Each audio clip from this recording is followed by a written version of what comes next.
being told that we're live. Good morning, everybody, and welcome to Atonal Symphonies, Conversations on Blackness and Aesthetics at the Threshold of Thinking and Making, which is presented by Liquid Blackness, Journal of Aesthetics and Black Studies. My name is Alessandra Rengo. I'm the founding co-editor-in-chief of the journal and also of the research group that started the journal back in 2014. And I'm here with my co-conspirator and co-editor, Lauren McLeod Kramer, and I'll give it over to her. Hi, I'm Lauren McLeod Kramer. I want to begin today's session with two special acknowledgements. First, this event is being hosted by Liquid Blackness Research Group, which is based in Atlanta, Georgia. But from my home in Toronto, I'd like to acknowledge the land on which the University of Toronto operates. For thousands of years, it's been a traditional land of the Huron-Wendat and the Seneca and the Mississaugas of the Credit River. Today, this meeting place is still the home to many Indigenous peoples from across Turtle Island, and we're grateful for the opportunity to work on this land. My second acknowledgement is for our generous sponsors. Thank you to the Department of Film and Media at Emory University. Atonal Symphonies is also supported by the Cinema Studies Institute and the Black Research Network at the University of Toronto, both of which have stood in solidarity with the censure, which I believe we have new news on today. But if you need more information about it, they both encourage you to visit censureuft.ca. To say more about the Black Research Network, I'd like to introduce you to its director, Dr. Beth Coleman. Thanks, Lauren. I just want to say that Black Research Network is a strategic research initiative supported by the University of Toronto. So it's the first of its kind. And our work is to support Black excellence in research. But I would like to code that, particularly for this group and this gathering. Excellence is Black studies, Black life, Black techne, all the different parts. It's not just one thing. So I'm especially happy to have this as our first event that we're supporting. And thank you so much, Liquid Black, for the work that you guys are doing. It's quite incredible. And our formal launch will be October 8th. So after that, we will be reaching back out for international collaborators in our work. So thank you, everyone. Thank you so much, Beth. I mean, we are just equally as excited and happy for the support. One final thing, I want to thank our participants who are contributors to issue 5.1 on liquidity, 5.2 on Blackness. And their work is helping us launch the journal as a space that we hope will be oriented towards certain values: the blurring of theory and practice, scholarly and creative work, institutional and non-institutional voices across seniority and generations, and our aspirational praxis of Black study, and therefore our commitment to informality and improvisation, which we sampled abundantly last night, but hopefully in an energizing way. So I'll give it over to Jim Tobias, Associate Professor of English at University of Riverside, and Calvin Warren, Associate Professor of African American Studies at Emory. They will be moderating this conversation. Thank you. Thanks, Alessandra, and welcome to everybody. I'm going to briefly just introduce the panelists, and then we'll just get started. I'm really excited to be part of this event, and I'm really appreciative of for everyone for sharing your work with us. So on today's panel, we had Kristin Juarez as part of the panel. Unfortunately, she can't make it this morning. And we also have Kevin Jerome Everson, Professor of Visual Art at University of Virginia, prolific filmmaker and artist. Creator of one of my favorite films, Cinnamon, from 2009. Cool. And his works obviously screen regularly at festivals, museums, and galleries. He's got 3 box sets available, as well as work available on streaming platforms. And his interview with Alessandra and Lauren appears in Liquid Blackness number 5.2. Also joining us today is Ekow Eshun, chairman of the 4th Plinth Commissioning Group, author of the Orwell Prize nominated Africa State of Mind, Contemporary Photography Reimagines the Continent, and former director of the ICA London, and his essay on Contemporary Black Cinema appears in Liquid Blackness, number 5.1. Marina Peterson is also joining us this morning. She is Associate Professor of Anthropology at University of Texas, Austin. She's the author of Sound, Space, and the City, Civic Performance in Downtown Los Angeles. And this just happens to be a book I kind of keep close on my bookshelves. It's full of things that I'm interested in too. As well as other books and co-edited anthologies. Her essay, Moving Between Thinking Through Helium, also appears in Liquid Blackness 5.1. So I want to welcome everybody today. I want to thank you for your contributions. This is really kind of a celebration of the journal and a celebration of your work, which makes the journal. So really, hats off and thank you for being here, and thank you for your work. It's just really exciting to be able to read it all together at this point, and to have you here to talk about it with us. Calvin, anything you'd like to add or say about today's panel? Yeah, I'd just like to echo everything that was said, and really thank you for these wonderful contributions. I think what's really exciting about the panel is the way that they are deconstructing binaries that have structured our way of thinking about art for so long in really gravid ways, deconstructing the abstract from the material, deconstructing the liquid from the solid. And so I'd really like to thank all of you for that. And perhaps we can open with just a statement with you talking about how liquidity has informed your artistic practice and your theoretical writing. And yeah, why don't we just go around with everyone taking a turn and letting us know more about that. Maybe Kevin, would you like to start? Yeah. Yeah, I mean, I think, well, for me, what liquidity in kind of in my practice is the ability to kind of shift subject matter, I guess, so to speak, and to embrace subject matter, and to make the work be about subject matter and not about the audience, so to speak. So when I guess when I look through the viewfinder, so to speak, I'm looking at all the kind of the fluid movements of what the subject matter can do, and then also the kind of collaboration with me in the subject matter, so to speak. Yeah. So yeah. Yeah. Yeah, interesting. Thank you for that. Marina, how do you think about that? Let's see. So I'm mostly working at this point on sound and atmosphere, and in a kind of with a kind of materialist or a kind of attention or attunement, or an attention to the materiality, and more than that, the immateriality then of atmosphere and noise. So this was the focus of my book that just came out, Atmospheric Noise, Indefinite Urbanism in Los Angeles. And I was really grateful. I'm really grateful to Alessandra for giving me the opportunity to publish this piece on helium, and especially in conversation with liquid blackness more generally. So this piece on helium allowed me to explore, the kind of shifting form of matter that doesn't it doesn't stabilize, and is mostly atmospheric, but can become liquid. And then in our relationship with helium, among other kinds of material and immaterial forms, it really does a lot of work of, as Calvin, you suggested, destabilizing kind of differences and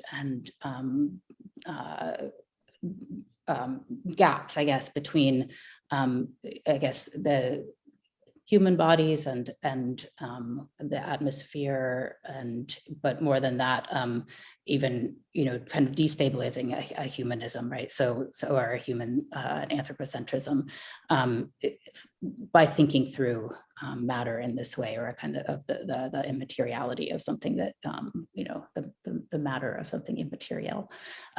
So I'm thinking about right now. I'm writing about cloud seeding, which actually is more specifically about the liquid, because or seemingly so, but what I'm finding is that it isn't at all, that clouds are ice crystals that may become raindrops and that there's this kind of strange possibilities for human intervention. But I'm in this, I guess I'm picking up some of the pieces from the helium piece and thinking about the kind of the shifting forms of matter and what that does for our understanding of what for destabilizing things, for keeping things in motion, right? And so, which I really appreciated both about Kevin and Ekow's work that in these, and the other issues. So. Thank you. Thank you. Ekow, how about yourself? Yes, I suppose, thinking about liquidity, I think what interests me in general is how to resist fixity. I think that feels salient in that most of the things I do tend to explore Black culture, Black cultural practice in one form or another. So right now I'm writing a couple of books and I'm curating exhibitions, and those exhibitions, the time frame of them is from, I've got one that opens in 2 weeks to one that opens in 3 years' time, and then various stages in between. What I'm interested in across that, I'm interested generally in the practice and the work of visual artists. I'm interested really overall in how one can explore articulations of Blackness that take us as far as possible from fixed notions of what Black is. I'm really interested in what Black is, but I'm also really resistant to singular notions or singular versions of that. So I'm always really heartened and inspired to see and to think about the ways to yet further expand and dissolve some of those things. So interestingly, in Liquid Blackness 5.1, Alessandra talks to John Comfort, and when we think about John's work, this is nothing but an ongoing articulation, an ongoing resistance to notions of Blackness as point, as territory, as singular sensibility, as physical form that can be seen and known. This seems to me an important and inspiring way to proceed, not just with work, but with being. I'm very interested in how you can stay alive and make work and not have the things around us kind of crush us and try and keep us in a singular place. It's what keeps me going. Thank you all for your comments on this. I just really want to point to some of Calvin's work at this point too, who I think I've just been reading your book over the summer. It has taken me a while, Calvin, to really get through it all, because it's so kind of probing, and you're not only kind of taking up similar ideas in some ways, and also drawing out farther some of the comments and observations from people like Saidiya Hartman or Orlando Patterson. But I would actually hope that maybe you can kind of jump in here with some of the comments about, I think your work is already in kind of dialogue with some of what we're hearing. Is there something you can add to this idea of liquidity and Blackness and avoiding fixity? Yeah, I mean, absolutely. I mean, I think, one thing that I can add, given everything that people have said, is what happens when thought lacks fixity.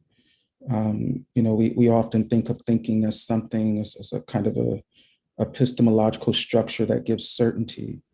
It's an infrastructure rather than a tidal wave. And if we think of thought as an infrastructure that is solid, that is certain, and that the philosophical tradition has been invested in building with the material of thought that gives it the most certainty, being time, space. What I really appreciate about everyone on the panel here is how, in their own way, they are dismantling the infrastructure of thinking so that it no longer has a foundation that encrusts over time. Rather, it is much more fluid, even at the risk of uncertainty. And so all of that is, in short, just to say that I think, in conversation with the artist and with the theorist here, what liquidity provides is a way of reimagining thought as it's been conceived in philosophy. It is no longer fixed. It is no longer rigid. It's no longer solid. It is something that ebbs and it flows, and it's in motion. So I think that's the beauty of Black thought is precisely that noetic exercise in motion. And from our last journal, I think that we've been riding that wave in a very triumphant way. So again, I'd like to thank all of you for your contributions. Yeah, that's interesting because and the whole idea of like, I was trying to think of like where do I fit in like in the practice, so to speak, and I was thinking about the whole idea of like how like that I never make everything kind of concrete, like leave things kind of open-ended, so to speak, and then also I like the kind of the griot storytelling where it can move, and it can change throughout time and stuff, and yeah, and I was thinking about that. Somebody just texted me, but the new film I'm working on is about Eddie Hazel, the guitarist, and then so for decades I thought that George Clinton told him his mom died, and then he played Maggot Brain. So I went with that narrative as opposed to the real narrative, where he told him to play like as if your mama died. So the whole idea of like kind of this kind of switching up, kind of changing things and stuff to almost fit to my little aesthetic kind of box, whatever. I mean, not even box, but kind of fluid kind of movement through way telling a story, so to speak, and then approaching subject matter. Yeah.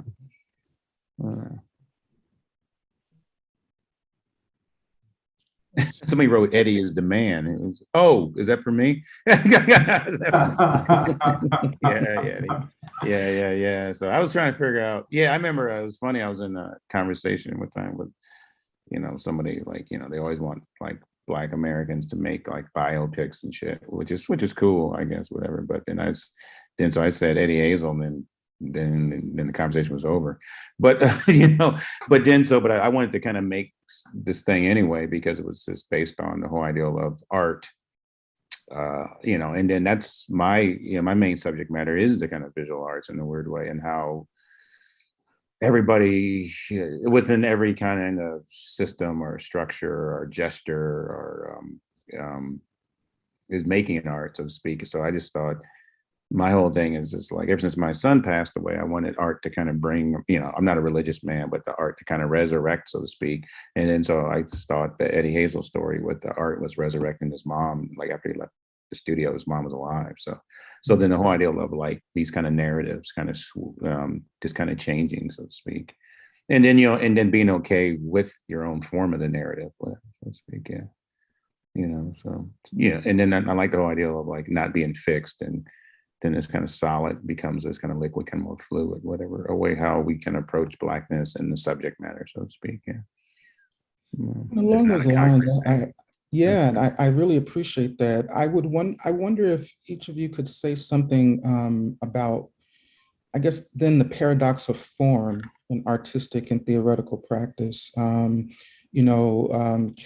with your artistic practice and fluid narrative, Marina, when you're talking about helium, And Ekow, when you're talking about, not having a fixed Africa, but Africa is now a kind of a fluid enterprise. I guess the question that I would have is, do you think that form is something that is possible? Is it an impossibility? Or does form take on new resonance now with its intrusion of liquidity?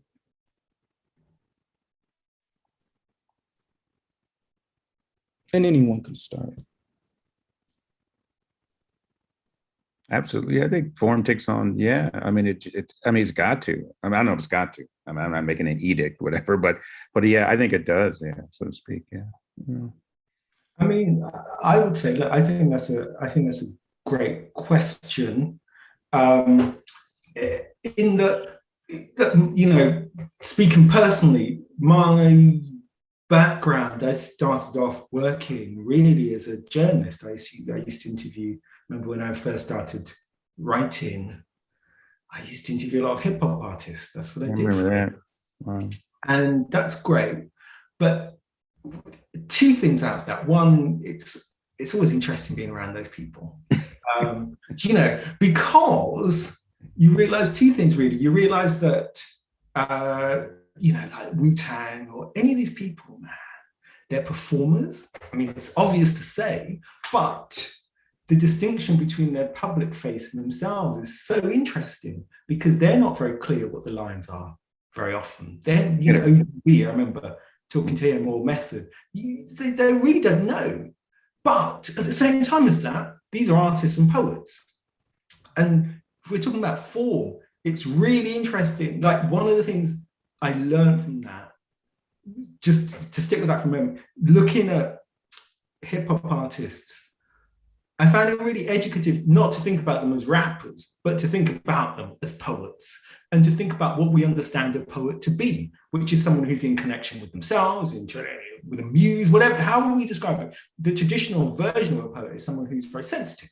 These two are sensitive people, but their persona and their, the public space they occupy doesn't necessarily allow for that. I'm really interested in how in that respect, they've worked within form to find a way to articulate the things that are difficult for them to do otherwise, to find ways to live that would be difficult for them otherwise. And that's not so much about braggadocio or machismo. It's actually about how, as a man, you find a way to get to emotion, to get to sensitivity. And that's a long way of saying that I spend a lot of time trying to unlearn how to write or how to think. To come to Marina's point and what you're writing about helium, Marina, it's a really useful way of understanding that things don't have to be fixed, that in the nature of writing, one doesn't have to stick to linearity. In the nature of filmmaking, one doesn't have to stick to a fixed frame of narrative or time or start point or end point or arc. These are things that I find enormously sustaining as principles. And I found it takes a long time to unlearn the idea that if you write, you begin and end. In fact, writing is just another form of potential exploration, discovery, openness, and so on. And those are, I think, tremendously invigorating and inspiring ideas. And they have their obvious relationships to subject matter, to how one might think about Blackness again in these terms as something that has not got a necessarily prescribed beginning, form, or origin, however much that's insisted upon by the world around us.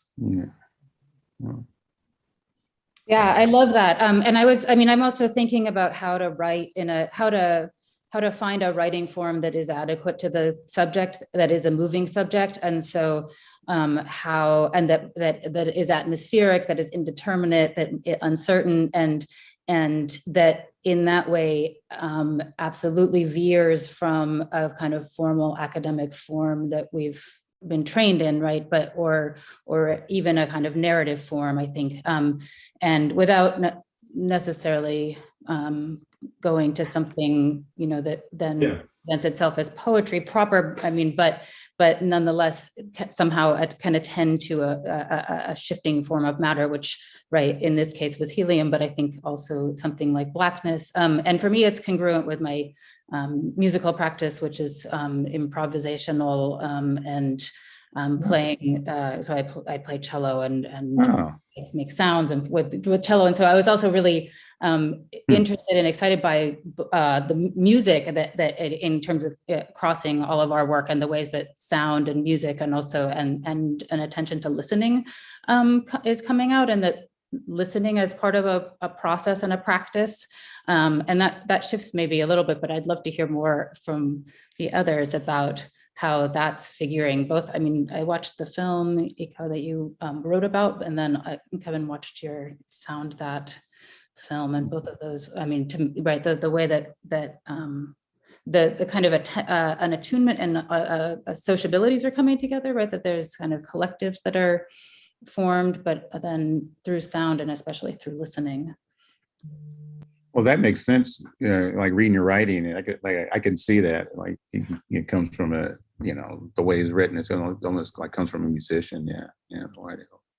Of paying attention to the details, whatever, so to speak, and the details being important, whatever.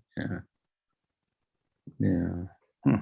It's interesting that you bring that up, Marina, that you bring up improvisation, because it's one of the things I think it was kind of on the back of my mind. I was thinking so much of what kind of brought me into writing about films like Passing Through was that the sound image relations weren't obviously sort of pointed to jazz and traditions of Black call and response and antiphony and so on and so forth, and really opposed to kind of classical Hollywood narrative structure or even new Hollywood narrative structure.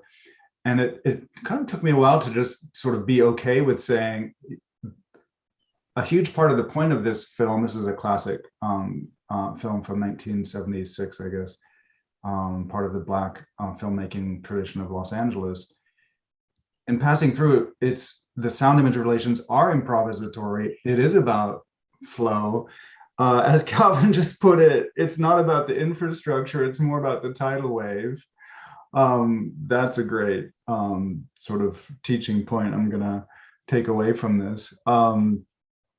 Anyway, and I'm just kind of curious to know more about this emphasis on both materiality and improvisatory sort of openness.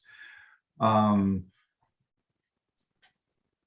don't know if it's worth touching on this, but I kind of, when we talked about fixity and problems of, the binary and so on and so forth, I wanted to definitely reference Calvin's work too, because he really breaks out what that sort of opens onto. That problem is, what he calls ontological terror.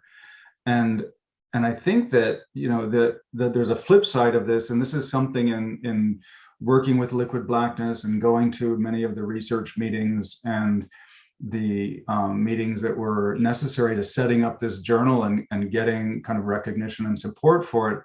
There was a kind of constant concern that we were overemphasizing fluidity, openness, exploration, kind of positive, affirmative values of things like improvisation. And people often wondered, well, are you attending enough to the problem of capital's ability to liquidate and the historical tendencies of capital to apply violence systematically in those histories of chattel slavery, of Jim Crow, new Jim Crow. And I think that Calvin's work really kind of has given me almost a shorthand for thinking about that problem. And another version of this is what Fred Moten has kind of in a phrase given us, this idea of consent not to being a single being. And I love that turn of phrase too, just because of the kind of multiple meanings that consent not, that kind of imperative of consent not, the way that kind of also opens up, doesn't avoid the analysis, the required analysis of violence, but also really kind of works on something else.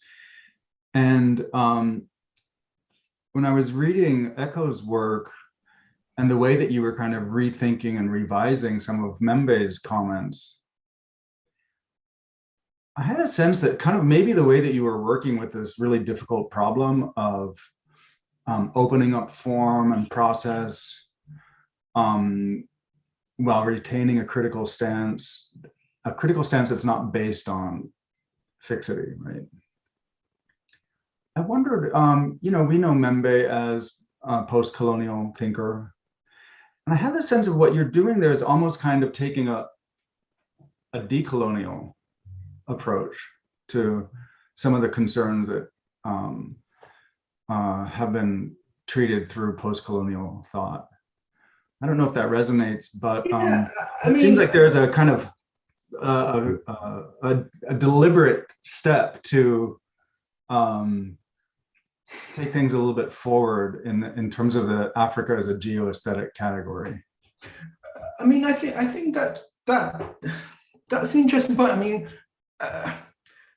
decolonial versus post-colonial. I think only in that it seems to me that there is more territory yet to be explored, and that in that respect one can move beyond a grappling immediacy of, let's say, the post-colonial, and can take those words in themselves and find further meaning yet in them. So yes, Mbembe,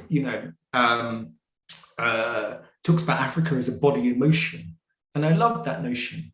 I love that notion because it seems to me what he offers there as a way of reading back into the history of African countries, a sense of syncretism and of hybridity that goes to the heart of African identity and that runs back, whatever it is, however far we want to go back in time. So this is less to do with grappling with the post-colonial, more about an understanding or how we can find a fruitful engagement potentially with ways of reading and ways of looking at and drawing from ideas of Africanness. And for me, that's just, I find that personally useful as a way, because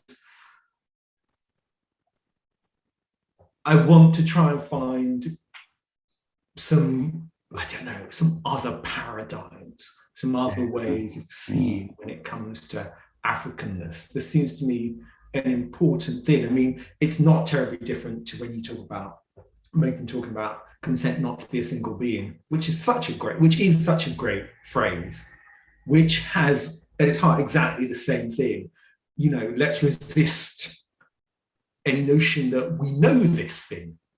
Let's resist the notion that we can stop exploring, that we can stop going through into this territory. Let's keep trying to find ways to revisit space and people and place and history and so on. That seems to be an interesting task.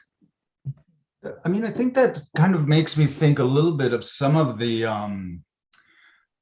ways that you work with the moving image and recorded sound, Kevin. And I was looking at Cinnamon again recently, and it really struck me. I mean, people have written about your work, pointing out the ways in which your work can be seen as offering a take on the Black archive, Black visual archive, really kind of positioning you kind of at least affiliated with, if not working in a documentary tradition in a way, if in a more complex way. And I felt that wasn't quite right. And at the same time, you yourself have said, you've kind of indicated you're not as much interested in narrative filmmaking, and yet your films kind of ask us to think narratively quite often, but they take away information that a Hollywood narrative would give us, or at least they don't bother to kind of give us that setup. I think you said something about how you avoid the setup too in your interview. Yeah. I guess what I'm getting at is thinking about, other ways of knowing and knowing that's not kind of predicated on fixity or, the infrastructural kind of undermining and limiting logistics of philosophy, as Calvin was putting it. The way you kind of work with the materiality of the image suggests, an interest in that. I mean, I think of like that, but I guess what I'm getting at is too, I was saying this to Alessandra the other day, you kind of make us sort of work to get at our narrative take on your work, but then you also kind of build in these messages for us. So for example, when the mechanic in Cinnamon says drag racing is all about consistency, like the whole project just kind of came together in that moment. I started thinking about your work in terms of consistency as in like the consistency of a material object or fluid, the kind of physical attributes of consistency, as well as the sort of the aesthetic need for consistency as we work over time to kind of find ourselves in our workflow. I don't know if that speaks to concerns that you're interested in. Yeah, I mean, Cinnamon, the film James is referring to is about this African-American drag racing family. And for me, I always wanted to make a film about abstract expressionist painting. So the first thing I thought about was drag racing. Because it made sense to me, because it's what the layperson think it's easy, but there's complexity within it, so to speak. So that's why it has all that kind of stuff in it. But then, but my thing is, it's more about, the viewers got to catch up. The people on screen are intellectuals, right? And they're intellectualizing what they're doing. And so I'm, like I said, just, like in my little intro, I said, like, just when I'm looking through the viewfinder, I'm looking at the subject matter as it's kind of intellectual. And so I don't have to understand what the person is doing, but as long as they understand it, then it'll come across, and so I'll like construct it, like in now what Marina said, she saw Sound That. And so I didn't, I knew what these guys were doing, but I was like, there's beauty in it, and they're working hard. And so I just was kind of digging how they were, and then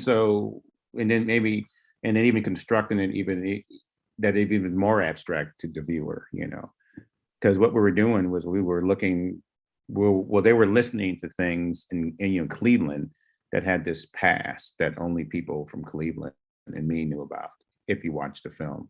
But within it, there's other things that were going on, so to speak. So the audio of the kind of sound is that the viewer couldn't hear the past or the present, because these guys are listening to it, but the subject matter does, So that's the whole kind of strategy, is that it's between the subject matter and, I guess, the authorship or whatever, the artist, whatever, so to speak, So just when you apply paint to canvas, it's between the, like subject matter and the material. I mean, like the author and the materials, whatever.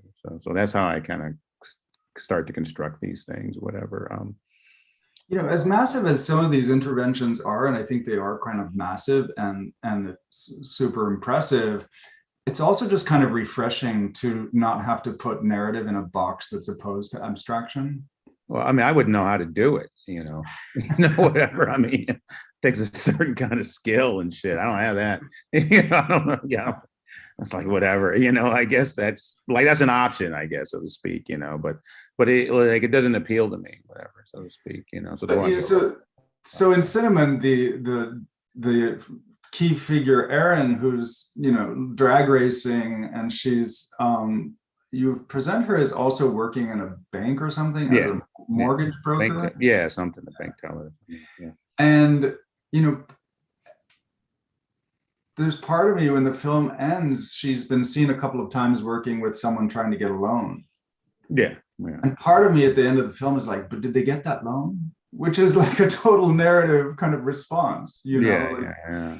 And it has there's something in the way that you avoid it, the narrative structures of anticipation, of suspension, that always want us to like move from a setup to a conclusion. Well, I mean, you're waiting on the wrong thing, you know.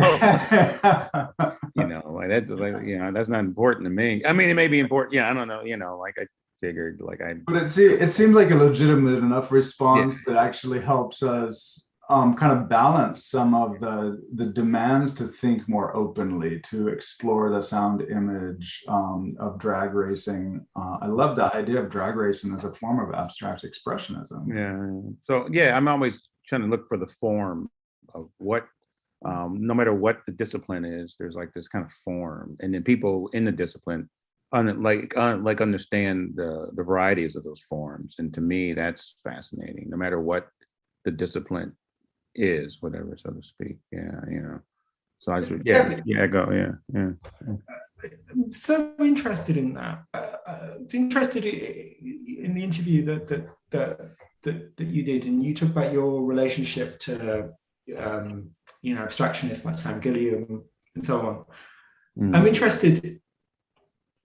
Is that for you? Is that a relationship that you bring to the act of filmmaking, or is that something you also see in the people that you film? You talk about these films and the figures in them as intellectuals. Are they performing a form of abstraction themselves, or is this the lens that you apply to them? Is this to do with your practice? Of course, it's. I mean, I'd say more it's to do with my practice because our interaction, that's my goal in a weird way. But I tell them that I'm doing like I just met with this butcher with maybe Tuesday or Wednesday, whatever. And I was like, yo, bro, I mean, I'm gonna make this thing abstract, and then, he was cutting bacon, so I was just like, and then, he was like, just whatever, just like cutting bacon, whatever, so I was like, all right, cool, so I just like informed him or what was about to happen in some form or another, whatever.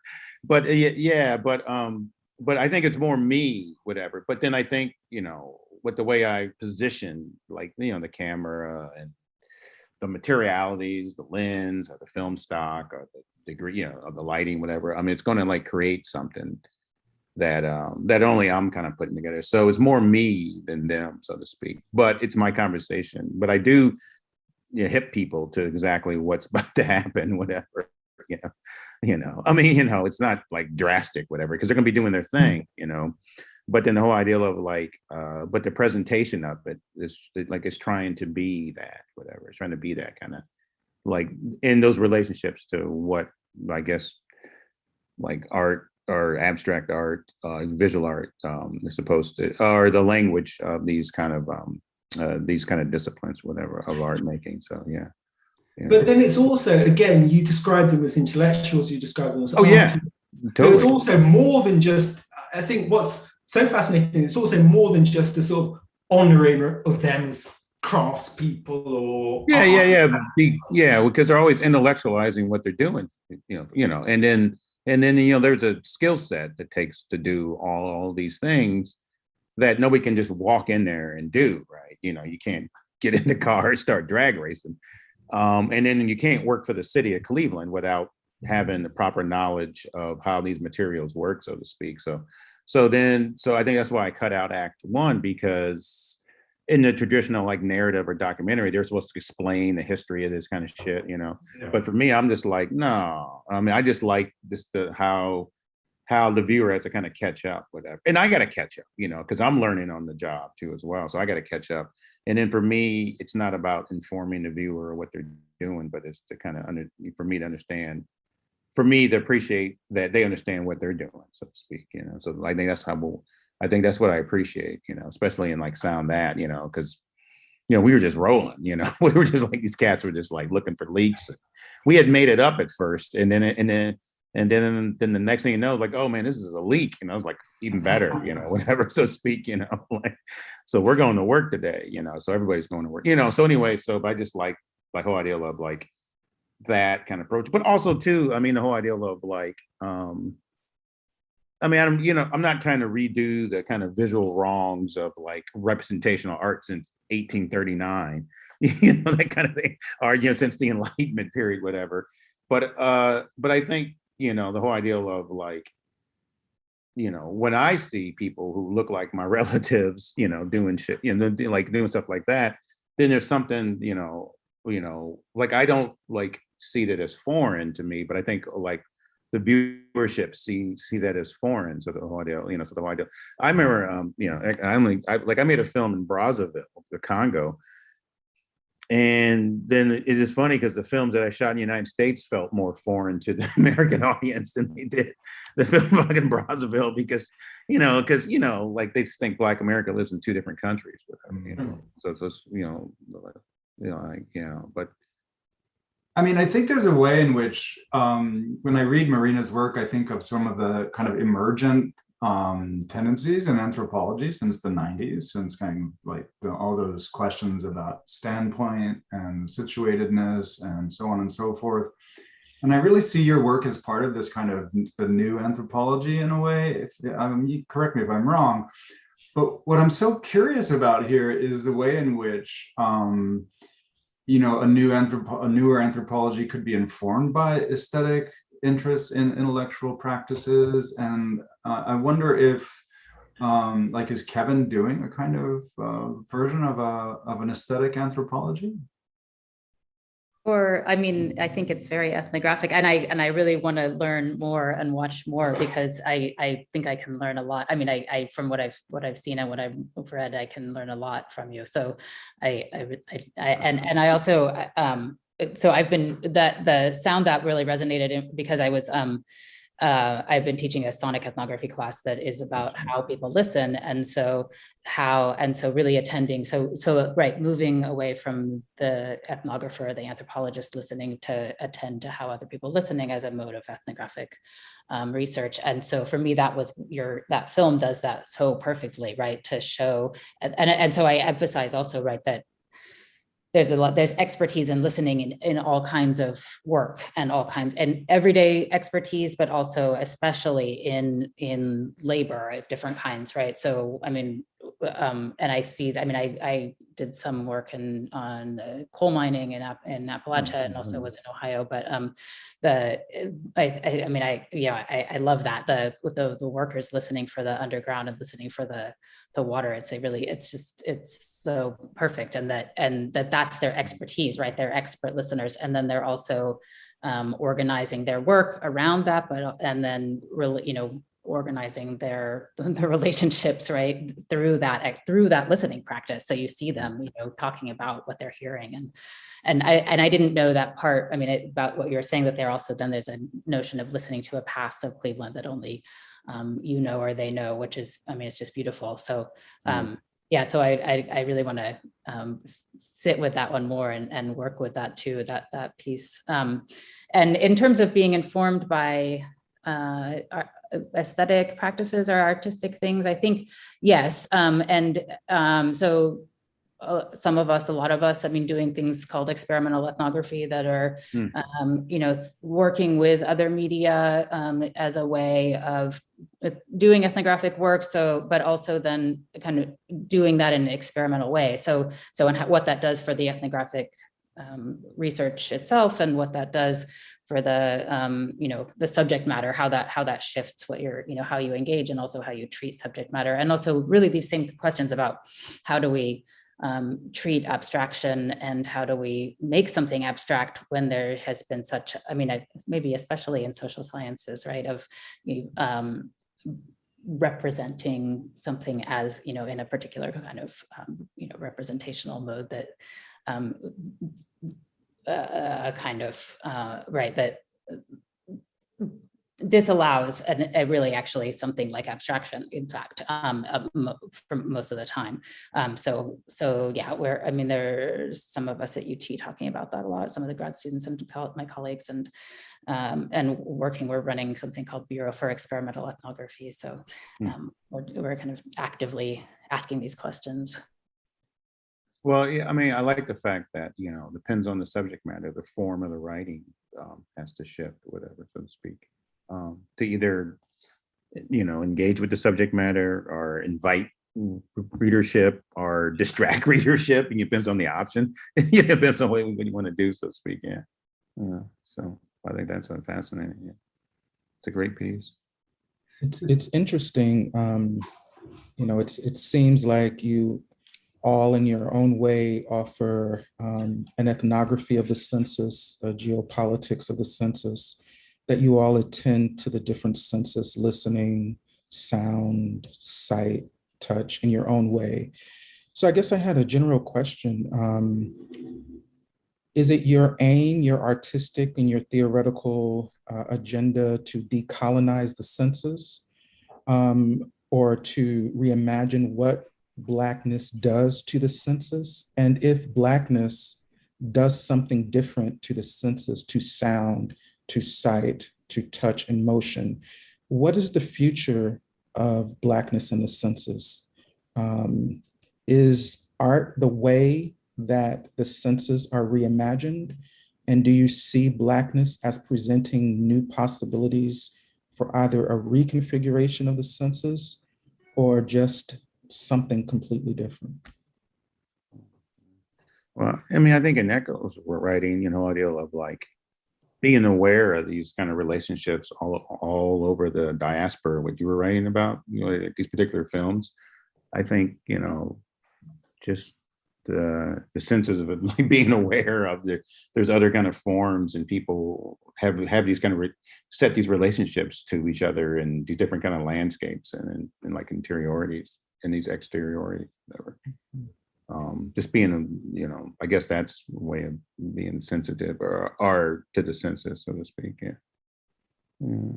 It's interesting because my students struggle when I talk about aesthetic experience, because they're so used to not having a language for it, and also this idea that when someone tries to teach them about it, it's like a painting on a wall in a frame or something. And I really, at times struggle, but consistently work on getting them to rethink aesthetic experience. I think this idea of, art is the way the senses are reimagined or decolonized is really powerful. And I think it's actually kind of something that is a broad sort of need and impetus, especially across the academy right now, but clearly beyond. And I think you're making me really think about my own teaching practice as well. I think those are a really interesting set of questions, Calvin. I'm writing a book at the moment, and it's kind of non-fiction and a few other things. And I've just finished a chapter about this guy called Matthew Henson, who's a kind of polar explorer who, is potentially the first, as Black man, potentially first person to reach the North Pole, depending on how you read histories and so on. Probably the sixth Black man to reach the North Pole. Sorry? No, I said he's probably the 16th Black man, not the first. Yeah. And, one of the things that's interesting me about that is, well, look, we're in 1906. We're in from the end of the 19th to the early 20th. It's kind of nations of sort of novelty, and this Black figure doesn't belong there in archetypal ways. And then I'm kind of interested in how you describe the strangeness of his position, both the strangeness of the polar north, but then the strangeness and the quote unquote illegitimacy of his social position, kind of being in this being this kind of extreme situation when further down south, just kind of advent of Jim Crow, all sorts of things going on simultaneously. Yeah. So I'm really interested in how you do that, and then to come to Calvin's point, how you articulate some of that within the kind of the utter extraordinariness of this landscape, where sensibility, where sense comes in all sorts of ways. I think, Marina, you were saying that, clouds are these, kind of floating clusters of ice crystals. So you kind of encounter these hybrid weather conditions the entire time. So, well, I'm trying to do that, but one of the things one of the things about that is you can't take that absolutely literally. You have to try and find a way to describe some of this rather than kind of didacticize it.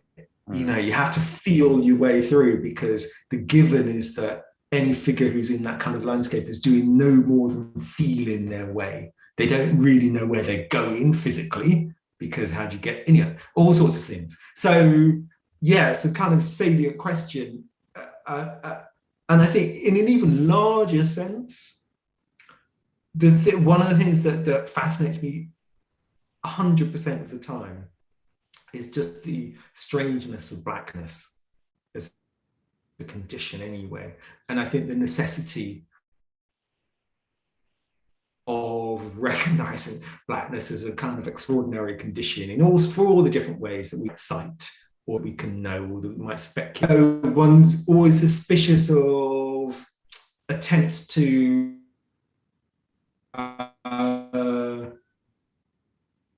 quotidian linear, to say that the answer lies in necessarily absolute abstraction, but to recognize we're not on fixed ground. Yeah. Well, I mean, for me, like blackness is just, just that curiosity. I mean, that cat was like, you look at the North Star and it's like, how can I get closer to the North Star? With the history of like people going north, I was like, I just go to the North Pole. Yeah. It's like, I mean, like taking black people back from Canada. So I was just like, well, maybe just keep on going, until like, I just, as like human curiosity, it's just like blackness is just curious. It's like, how can I push the forms and stuff, and then just, just keep going north, whatever. And it's almost like the point where I belong here too. Whatever. Yeah. Well, it's always about not. Yeah. Uh-oh. I think I'm. Hello. Yeah. Yeah. I think we lost. Is it me? No, Ekow is you're breaking up a little bit. There's some trembling. That last point. A little bit. Okay. Well, just Karen with. Oh man, everybody's breaking up with me. Oh no. Maybe it's just me. So I mean, thermoception is an amazing sense to think through, and which is right. So the sense of temperature, of experience of temperature, which I mean, for me is really the one that this question of decolonizing the senses, it is absolutely putting the most pressure on senses as figured as a relationship between subject and object that divides the subject and object, right? So the kind of the 5 modern senses, and then I think sound falls into this a lot, because there's sound and hearing were so disarticulated for purposes of physics and other things, but thermoception, which is classified as a 6th sense with a lot of other 6th senses, which I think I was thinking the films you're writing about, Ekow, also, right? To think of also kind of the spiritual world, or the kind of fantasy world, or the kind of imaginaries, or how to be with deities, right? I mean and also be alive, or I mean that I watched the shorter film that you wrote about, but it was that's an amazing way to think about senses and blackness and liquidity. And also I was really taken with the Trembling Archive that Christina is working with. Oh, yeah. Right. So, and another way, right, to think of trembling as a sense, and what that does for a kind of bodily relationship with the world, and across different registers, right? It's bringing in so many different kinds of things and sensations, and ways of being together, but also in the kind of what I was writing about in terms of the the screaming, the sonic part of it, the utterances, the moans, and what can come out of trembling, and then also how this is also destabilizing this kind of fixity of an archive, the classificatory, and seeming solidity of something which we of course all know is never that, right? It's all kinds of random things in a place, but gets sedimented. I mean, it's interesting. I was thinking though with the this shifts a little bit, and maybe if somebody else wants to say something about because the ice part of it, as the ice part of the polar, and I wonder what others think, and the ice of clouds, which we don't really think about clouds as being ice crystals, but the ice, that aspect of liquidity, or of water at least, I mean, it is not actually articulated in the liquid blackness program as far as I was looking at it. I was kind of interested in thinking of, in wondering why that hadn't come in, and also, if that's right, if that maybe it's, to me, I would move too quickly to water, but I think it's very, we all sort of move to water, I think, very quickly in thinking about liquidity and the liquid, but then that water freezes, and that water has this also protean form, that part of which is freezing and crystallizing. That what do we do with that? That kind of, how do we think crystallization? Also in relation to liquidity. Is thinking crystallization another rearticulation of the question of form for you, or are they different questions? To me, I was actually thinking about it more in terms of a kind of, that the veer away, or the resistance to crystallization maybe had to do with the resistance to objectification, or kind of reification, right? And so that would be the reason to kind of stay, to keep the liquid moving. But I think maybe there's also ways in which the crystallization tells us something, right? And I don't know if it has to do with form, because I'm also thinking of form as something fluid and not necessarily as a. Look, look, there were actually all sorts of quite resonant metaphors to do with ice. I think, but look, within blackness, the role of cool within blackness is enormous. Yeah. The role of, dope. Exactly. The number of metaphors that use ice, drug terms, through to the kind of froideur of pose, of gesture, of refinement, of resistance. All of these things, I think, come into play. I was in a plane the other day, I was rewatching Black Panther, a film. I think it may even be one of the first times we're introduced to Chadwick Boseman, to Black Panther. His aide sidekick says something about "don't freeze," and he says, "I never freeze." Oh, and that's our introduction to him as a character. Yeah, because sometimes this notion of ice freezing is described again as a sort of antithesis to blackness, warmth, tropical, and that's certainly what's going on in that film. But more broadly, again, I think there's a desire to understand and own some of those properties to do with the glacial nature of ice, both in terms of form, but then in terms of, it's kind of slippery, shiny, reflect the surface, and on and on and on. So I would say there's a number of productive ways to think about ice in those terms. It's just the ice is more than just frozen water. Yeah. There's a couple of questions coming up in the chat, and I think one of them, actually, Ekow, you just mentioned some of this.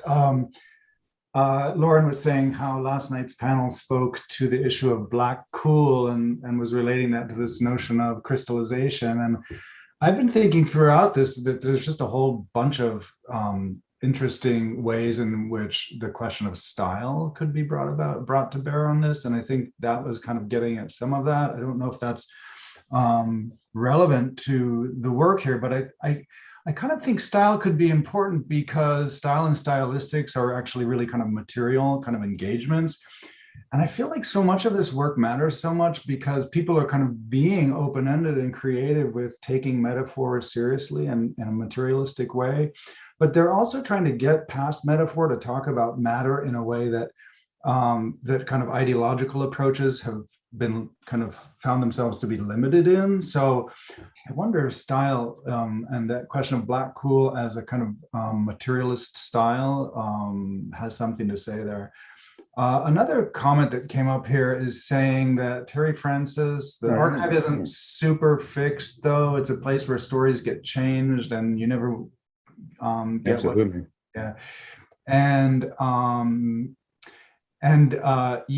so the archive has a precarity. I remember this kind of term that I struggled with in Archive Fever, Derrida's book Archive Fever, which I think for a while helped people think about some of those issues around the archive in an interesting way. But he had this term, I think it's archiviolithic and anti-archiviolithic, something like that. It has to do with, like, lithic means stone, right? And this idea of the archive as kind of set in stone. And what he was trying to get at was, like, there's a way in which the archive also kind of depends on, or at least experiences, a sort of death drive. Like there's a kind of destructive force that we always sort of find working through any kind of archival formulation or formation. And I think that part of this idea of the archive's precarity and its fluidity or liquidity also has to do with that idea of, something like, an archive too has or experiences or opens up to something like a destructive force, or at least an anti-fixing type of force too. I'm reminded of when I was a kid, my great grandmother used to freeze all of this meat, and she'd have this huge freezer. And Damn right. And I would think to myself, like, that's so odd, but like, why is she freezing all this meat? Sure. And thinking about your question about crystallization, I'm realizing that preservation through freezing has been such a part of African American culture or Black culture in general. And when you speak about ice, I think about it as a metaphor of the way Blackness preserves its life-affirming functions in the way that great grandmothers know to freeze meat in order to preserve it. So I wonder if you could speak to the ways that artistic practice and theoretical practice freezes Blackness in a way that freezing means here to preserve, to protect, to provide a situation or a condition for potentiality. Because once you take something out of the freezer, the potential that was wrapped inside of it is now accessible. So I'm wondering if that's helpful or not at all to think about freezing and ice as preservation. And if it is helpful, how might that inform your practice?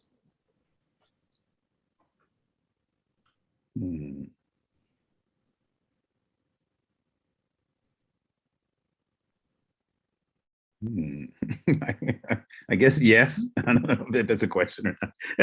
The simple answer is yeah. I don't know. I guess it's always changing. So you can't. It's I don't know if it's protected or not, but it's yeah. I don't know. I tell you what, I want to go back to, maybe this is a way to link a couple of things. That James, you were talking about style as a territory.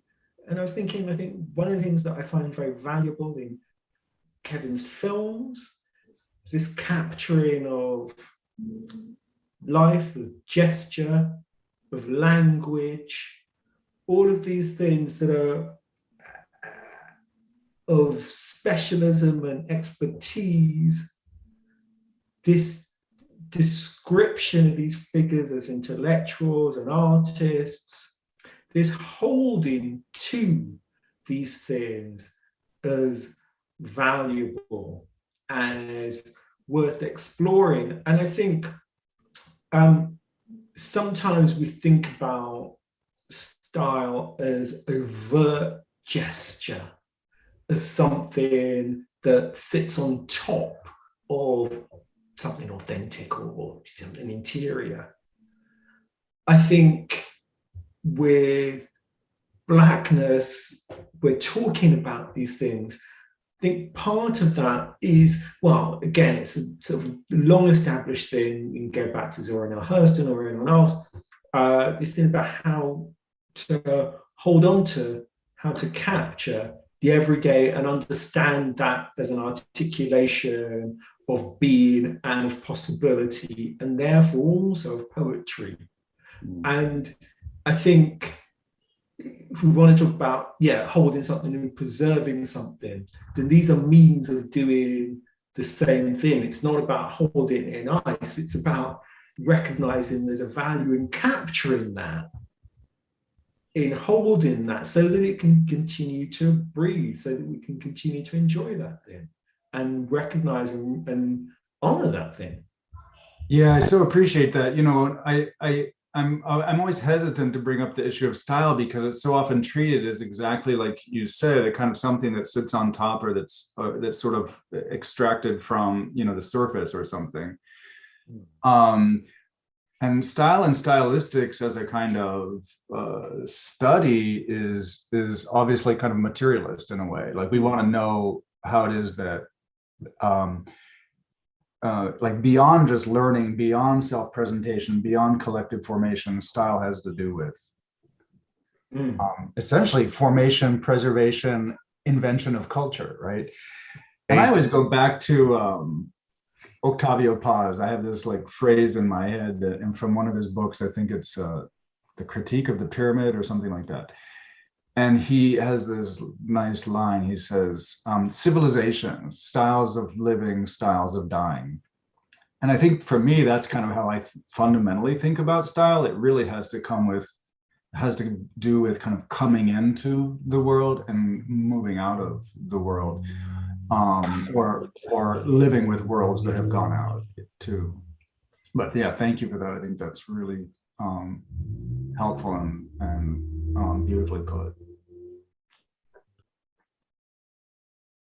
But I like the play with gesture, because that gesture is both reproducing something, and that there's something that is carried and shared, but then also gesture is minor, right? A gesture is, I mean, it's a turn of a hand, it's a turning your ear and listening. It's a, the movement of dancing without necessarily having it be a style, right? But then that style can maybe it is crystallized, I guess, in gestures and shared and circulated in that way, but also in a way that changes, right? So it's not that gesture does a kind of a different kind of less a kind of a work that's a little bit under the surface, right? A little bit that isn't that, again, minor, that isn't kind of making an announcement of itself necessarily.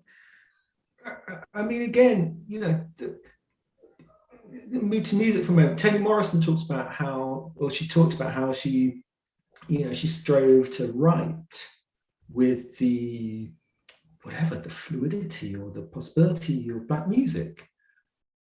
And I've always thought that's such a kind of wonderful way of thinking about this, because you know, so much we talk about these things, and obviously it's about kind of the reaching is really towards the kind of tonalities that you can get to in music, and that exist almost nowhere else, with that kind of crystallized quality. I think many other art forms, and I guess this is the point she was making, strive to be as precise as music can be in conveying texture and form and delicacy, all sorts of things. So I guess I kind of moved from thinking about style to thinking about music as a way to articulate gesture, as a way to articulate form, as a way to articulate dress even. In that style isn't just about a visual expression. Style is really, it's about how you talk about sensibility. And I think it remains one of the aspects of Black culture, Black cultural practice, Black identity, because we're always trying to find those ways to assert and insist on our being, because we know if we don't do that, someone is going to either put us in a corner or try and kill us or various things. So these things, they become quite important. So style as dress becomes important, but listening to music becomes really critical, because through that, I think it's just another way that one finds towards an affirmation of the self, because you recognize yourself through the tonalities of a song, potentially.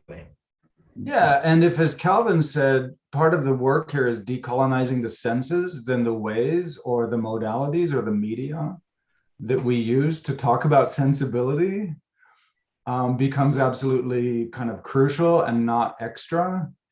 And I think it helps explain the importance, or at least it helps us sort of speak to and value the importance of music and musicality, and not only kind of, for the art world or the academics, but in popular culture.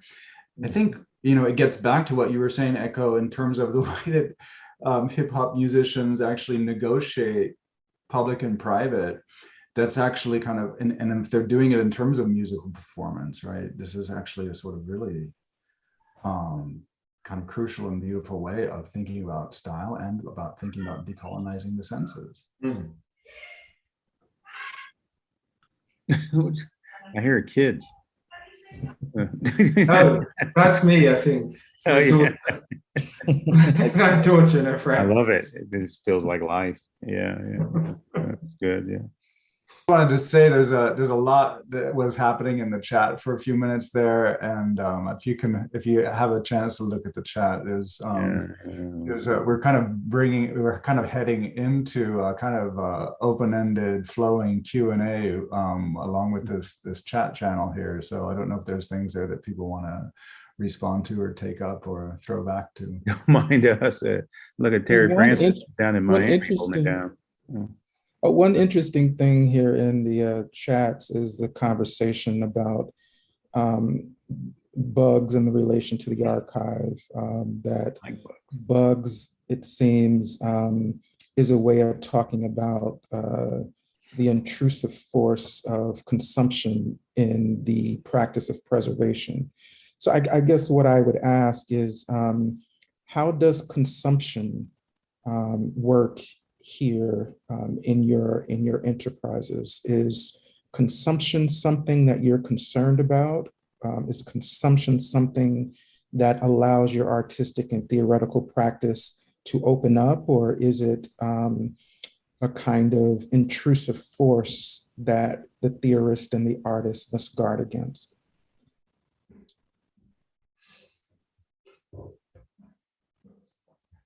If I'm understanding the chats correctly. I mean, I would say consumption is context. We don't live outside this capitalist environment. To go broader than that, Blackness doesn't live outside that. Blackness doesn't live outside a predatory condition, a condition that's trying to extract from it its iterative forms. The response, resistance, answer, proposal in relation to that, I don't think you can deny that because it's our world, but the sustaining force is that There's always something new. The fascinating thing about Black culture is that it will always find some other form, some form that might be discrepant, might be abstract, might be avant-garde, might be radically popular, all sorts of things. And partly that bent towards invention and innovation is to stay ahead of commodification. But another way to read commodification, or whatever we describe it as, again, one of the disturbing, sustaining, and troubling things is Black culture is life and death most of the time. Or let's say Black culture takes place against the context of anti-Blackness, of possibilities of dehumanization. So again, there's an importance, there's an imperative towards invention, because this is about keeping moving. This is about consenting not to be a single being. This is about liquidity. This is about, to go back to Public Enemy, not having a target on your head. This is about how you stay alive.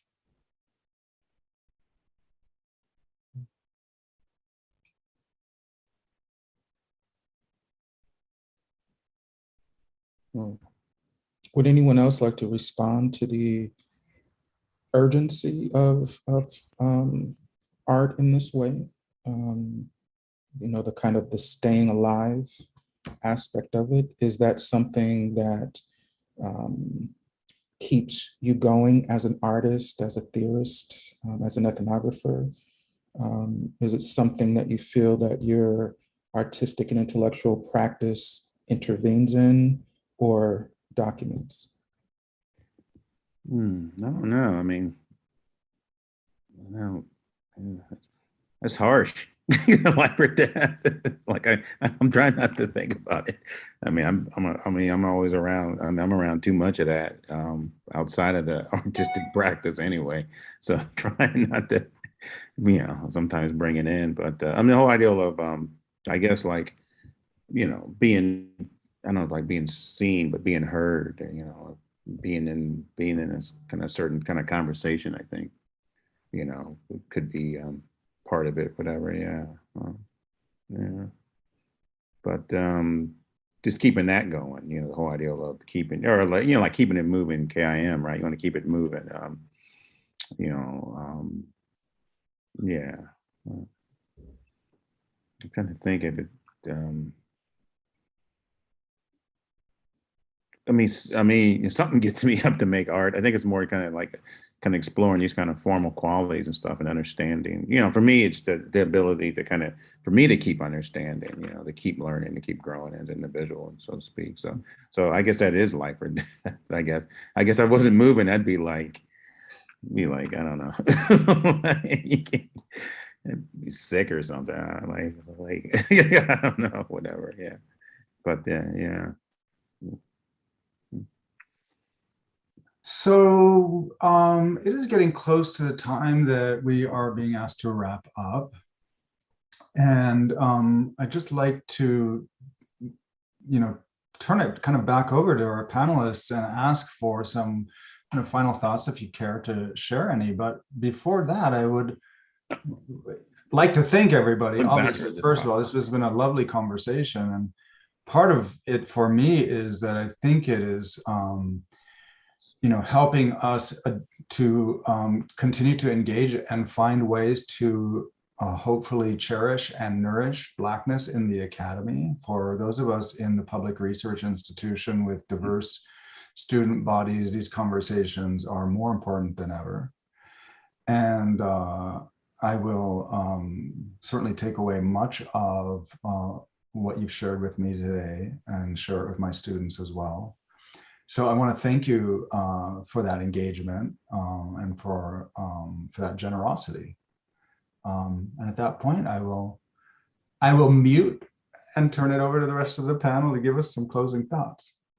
And thanks to Alessandra and Lauren as well for everything.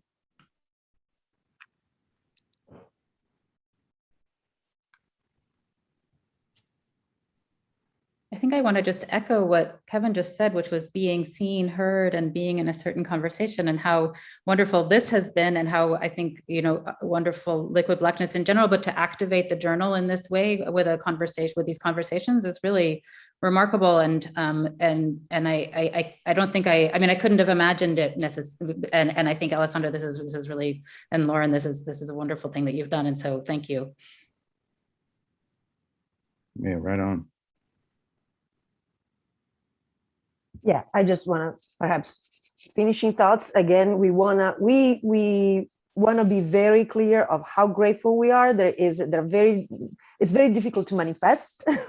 It's very difficult to fully express, but this is true. You are the Liquid Blackness Journal. The Liquid Blackness Journal depends on you, and creating the spaces, and the spaces work only when you make them work. So we're very grateful. And unless Lauren has anything to say, we are some of us are reconvening for another panel at 2 p.m., 2 to 3 p.m. And then the last one is going to be at 5.